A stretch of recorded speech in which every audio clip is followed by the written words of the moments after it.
I have a weird job.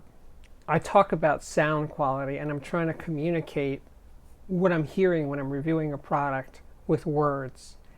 It's very, very, very imperfect way of doing this.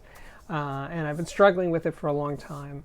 And I'm not going to do sound clip demos because I think they're even more imperfect. In other words, recording the sound of whatever it is I'm reviewing in this room and having play it back for you guys.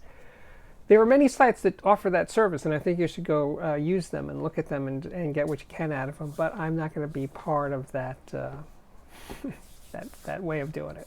I use words, and I think they've been imperfect as they are. They've helped a lot. A lot of people come to me and say I perfectly described the sound when they bought the product, heard the product, and magazines have been doing it for decades. So as imperfect as it is to describe sound with words, I keep doing it, and I'm trying to always get better at it. And I have a new idea, and I've referred to it every now and then, but I'm going to use it more. And that is when I play a piece of music, well-recorded music, and it sounds like it is happening right now in the moment, as opposed to being a mere recording of sound that happened, 2 months ago or 30 years ago. If it feels like it's happening right now, there's something about the system that I'm playing gives me that feeling. I'm going to talk about that. Now, this really started to dawn on me when I was at recording sessions, Chesky recording sessions, and I would be listening over speakers or headphones to music that was literally happening right now, and at that moment. And I remember having that feeling like I could look out, the window in the control room or out into the studio and see the musicians actually playing the sound that I was hearing over speakers or headphones. And it was goosebump time, it was the real deal. Everything was happening. And some of the time, most of the time actually, when I would listen to those recordings when they finally were released months later, and I would be searching for that feeling like, it doesn't feel anymore exactly like it did at the session. What is it that's changed? Now, of course, the record was edited and mastered, and that made up for some of the change. But I don't really think that's it, because I've had experiences where I have played many Chesky recordings and other audiophile recordings and had that feeling, the feeling of it's happening right now. It's elusive. It's hard to do. It's hard to do it repeatedly, even with the same exact system. You play it at, one night at, 9 o'clock at night. You play it the next night at 9 o'clock at night. It's not there. And you go, why not?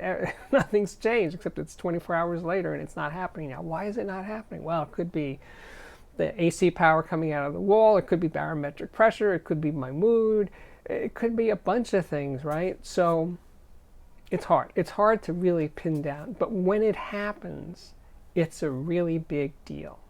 Now, one of the words in the audiophile lexicon that I've liked a lot is transparency. And transparency has a sort of similar idea behind it, that you're hearing back through, the speaker and the cables and the electronics and the CD player or the turntable or the stream or something. You're hearing back through all of that to the session itself. It's as if all that technology, all those boxes, all those wires have disappeared, and you're hearing the session as it happened. That's kind of the same thing, but I'm talking about an emotional feeling of connectedness to the music as it's happening. And I think it has something to do more than transparency. It has more to do with rhythm and, let's say, the forward motion of the music as it's being played, like it's one beat at a time, one note at a time, and it's moving forward. And you just have that feeling of it moving in time, and it's communicated at a higher level. That's, to me, one of the primary reasons that music feels like it's happening right now.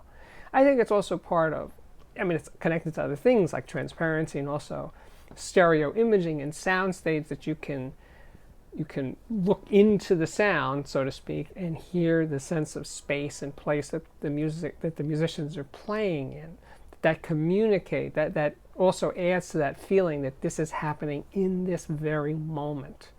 So I'm throwing all of this out there for you guys to mull over and respond in the comments that has this ever happened to you? You've had that feeling. Now, one of the most important things about giving these ephemeral experiences words to hang on to is that, well, I remember when I first heard about transparency, it clicked for me. I said, oh, that's what that is. And once you have a word to describe a feeling or an effect, then you can refer back to it, and it sort of reinforces itself, right? So I'm introducing this idea of this is happening in this very moment, let's say in time. And now that I've thrown that out there to the audiophile world, maybe it'll click for you, and you'll say, oh yeah, I've felt that, I've experienced that sort of thing. And I want you to talk about it or describe it, how you came upon it, in the comments section. And now that I've thrown it out there, if you've never experienced it, and you may be open to the idea that your system could communicate that, right? At whatever price range it is. It's not exclusive to extreme high-end audio systems or any kind of great systems. It could happen anywhere. So if it's happened to you, again, please talk about it in the comments section below.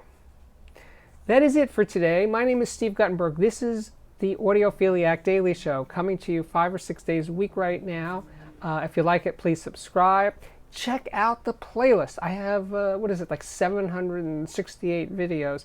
Check out the playlist for speaker reviews and music reviews and headphone reviews and electronics reviews. There's a lot of information here for you, for your enjoyment and perusal, and maybe even education.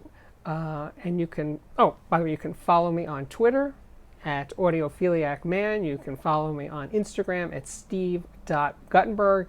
And if you've done all that and you want more, check out the Patreon at patreon.com/ say it together class, Audiophiliac. And as always, thank you so much for watching.